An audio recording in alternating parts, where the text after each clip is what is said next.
ஏய் நில்லு. ஏய் போலீஸ் வந்திருக்கு. தப்பிச்சு போயிடு. ஜன்னல் வழியா தப்பிச்சு போயிடு. பிரியங்கா பைத்தியக்கார ஆஸ்பத்திரி தப்பிச்சு வந்துட்டா. அவளை கொண்டு போய் சேர்க்கணும். பிரியங்கா பைத்தியம் இல்ல. அவளை கூட்டிட்டு போக விட மாட்டேன். கதவு உடைங்க. சீக்கிரம்.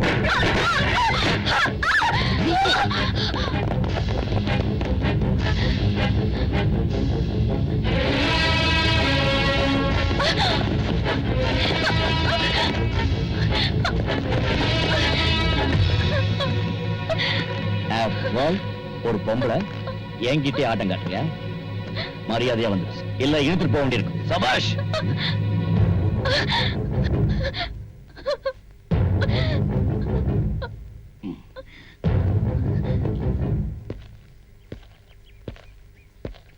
ரொம்ப சின்சியரா வேலை செய்யற போல இருக்கு. போய் ஒரு பொம்பளை கிட்ட உங்க வீரத்தை காட்டுறிய. நீ இன்னும் மாறவே இல்லையா? பொம்பளைகளை அராஜகம் பண்ற ஒரு டிபார்ட்மெண்ட் உருவாக்கி அதுக்கு ஒன்ன தலைவரா போடலாம் போல இருக்கு.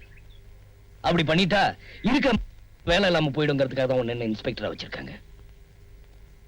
வந்த வழியா ஓடி இருப்போ. அதேங்கப்பா, ட்ரெஸ் எல்லாம் ரொம்ப நீட்டா பண்ணிருக்க. தண்ணி இருக்குதுல விட்டாச்சா? ஆமா, நீ கருப்பு கோட்டை தூக்கி போட்ட லாயர் தானே? சட்டமெல்லாம் மறந்துருக்குமேப்பா.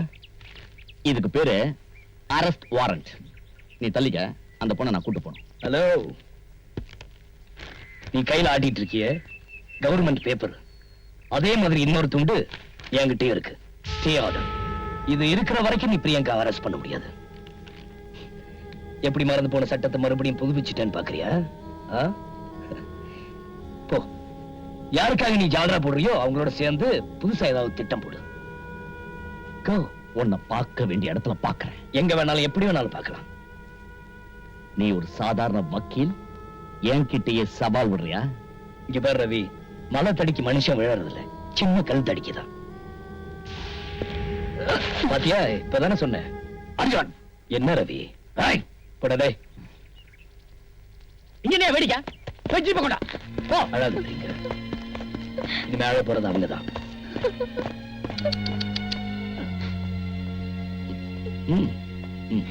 அந்த பைத்தியம் பைத்தியக்கார ஆஸ்பத்திரியை விட்டு வெளியே வந்துட்டா இனிமே பைத்தியம் பிடிச்சி நாம தான் அலைய போறோம். என்னவோ அவளுடைய கதையை பைத்தியக்கார ஆஸ்பத்திரியிலேயே முடிச்சிடுறேன்னு தலைய வெட்டிக்கிட்டு சொன்னாரு வக்கீல் சாரு. இப்ப என்ன ஆச்சு? அவ கதையை மாத்தி எழுத ஆரம்பிச்சிருக்கிறான் அர்ஜுனன் ஒருத்தன்.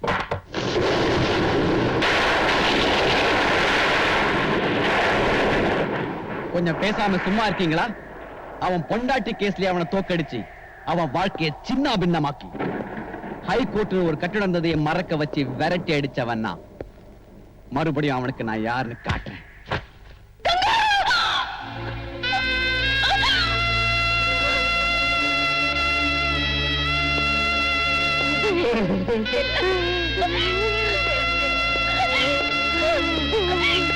எப்படி நடந்தது பாருங்க, பாருங்க. நேத்து கூட நல்லாதான் இருந்தா. நாளைக்கு ஆபரேஷன் நடக்க போகுதுன்னு கூட சொன்னா. அவளால வலி தாங்க முடியாம பாவம் தற்கொலை செஞ்சுட்டான். இல்ல, கங்கா தற்கொலை பண்ணிக்க மாட்டா. நீங்க போய் சொல்றீங்க. இல்ல, போய் சொல்ல இருக்கு. இது அவ கைப்பட எழுதின லெட்டர். செத்து போன கங்காவோட கையில இருந்தது. இப்பதான் எடுத்தேன். சார் என்ன பொய்யா சொல்ல போறாரு? அவர் எழுதியிருக்க லெட்டர், சாரி, வச்சிருக்க லெட்டரை படிங்க, கேப்பமே.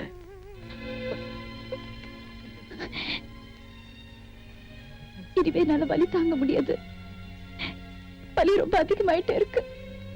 நான் என் விருப்பப்படியே தற்கொலை பண்ணிக்கிறேன். இது கங்கா எழுதின லெட்டரே இல்ல. கங்காவுக்கு எழுத படிக்கவே தெரியாது. என்ன உளற? இந்த லெட்டர் கையில தான் இருந்துச்சு. நீங்க தான் உளர ஆரம்பிச்சிருக்கீங்க மிஸ்டர் ரவி. இந்த லெட்டர் கங்காவோட கையில இருந்துச்சுன்னு சொல்றீங்க. கங்கா கை ரத்தக்கரையா இருக்க. இந்த பாருங்க, ஆனா இந்த லெட்டர்ல ஒரு துளி ரத்தக்கரை கூட காணோம். எப்படி?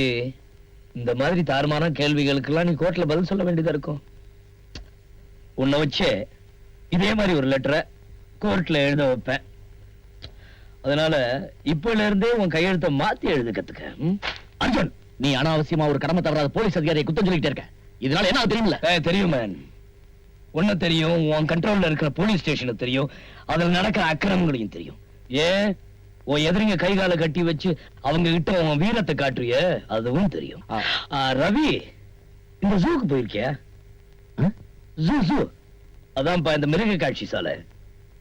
அங்க கூண்டுக்குள்ள இருக்கிற சிங்கத்தை பார்த்து வேர்க்கடலை எடுத்து டொப்பு டொப்புன்னு அடிப்பானுங்க. ஏன் தெரியுமா? தான் வீரத்தை காட்டுறதுக்காக.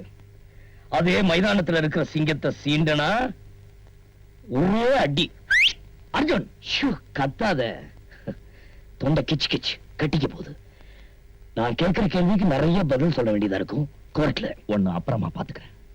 மிஸ்டர் ரவி, இப்ப எப்படி என்கிட்ட உறக்க பேசணையோ அதே மாதிரி உனக்கு பின்னால இருக்கிற அந்த கிரிமினல் மூலக்கார அந்த கழட்டு ருத்ரையா கிட்ட போய் சொல்லு, அர்ஜுன் மறுபடியும் கருப்பு கவனம் மாட்ட போறான்னு.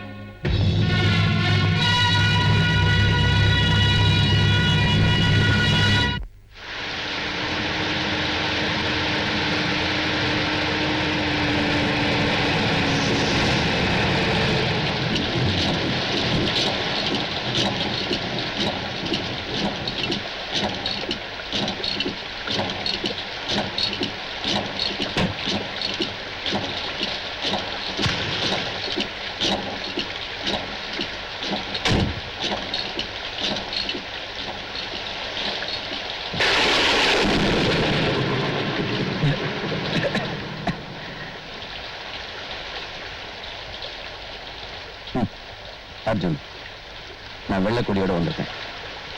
நம்ம 2 பேரும் சண்டை போறதை விட்டுட்டு சமாதானமா பேசி தீர்த்துக்கிறது நல்லதுன்னு நினைக்கிறேன். ஏன்னா நான் எந்த கேஸும் தோத்ததும் இல்லை, தோக்கவும் மாட்டேன். நீ எப்போது குழந்தைங்க பட்ட விட்டு அது கரண்ட் கம்பியில மாட்டி இருக்கிறது பாத்துக்கியா? என்ன பட்டம் கண்ணாபின்னாலும் சுத்திட்டாலும் பசங்க அதை எப்படியாவது விடுவிச்சிருவாங்க.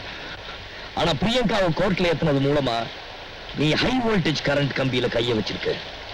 அதுல வர மின்சாரம் தாக்குச்சுன்னு வச்சுக்க, அப்புறம் உன்னால ஒரு தலைய வெடுக்கு வெடுக்குன்னு வெட்ட முடியாது.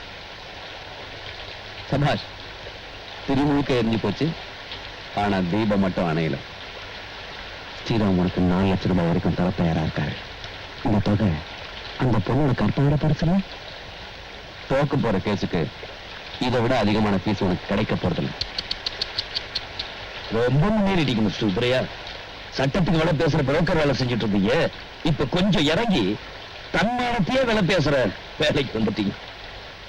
இதுக்கு பேர் தான் மாமா வேலைன்னு சொல்லுவாங்க. அர்ஜுன், சத்தம் போடாத.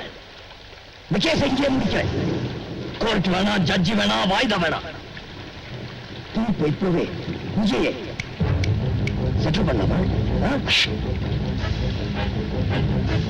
சுப்ரையா, உங்களோட வந்திருக்காங்களே குழந்தை பசங்க, அவங்க கிட்ட சொல்லு இந்த மாதிரி விளையாட்டு சாமான்லாம் பஜார்ல கிடைக்கும். ஆனா தில் இருக்கே, தில்லு அது எந்த பஜார்லயும் கிடைக்காது. அந்த தில்லோட ஒண்ணு கொடுத்தேன்னு வச்சுக்க, உங்க முகம் எல்லாம் முதுகு பக்கம் திரும்பிடும். ஜாக், இதுக்கெல்லாம் நாளைக்கு கோர்ட்ல பதில் சொல்றேன். அதுக்காக தான் நான் உன்னை இப்ப விடுறேன். ஆனா ஒண்ணு ஞாபகம் வச்சுக்க, நாளைக்கு கோர்ட்ல ஏதாவது பொறுக்கித்தனம் பண்ண அங்கேயே அடிப்பேன். ஜட்ஜி ஆடுறன்னு கத்திட்டு இருப்பாரு, நீ அடி வாங்கிட்டே இருக்க. அர்ஜுன்,